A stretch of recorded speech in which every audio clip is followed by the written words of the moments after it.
அனைவருக்கும் இனிய காலை வணக்கம். நாம் இப்போ பார்த்துட்ருக்கிற இந்த தண்ணீர் சூழப்பட்ட இந்த பகுதி எங்கே இருக்குது அப்படின்னா, ராமநாதபுரம் மாவட்டம் பனைக்குளம் கிராமத்திலிருந்து புதுவலசைக்கு செல்லக்கூடிய உள்சாலை.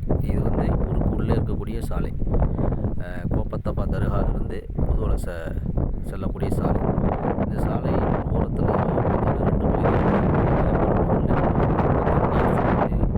குளம், ஏரி போல் காட்சியளிக்குது.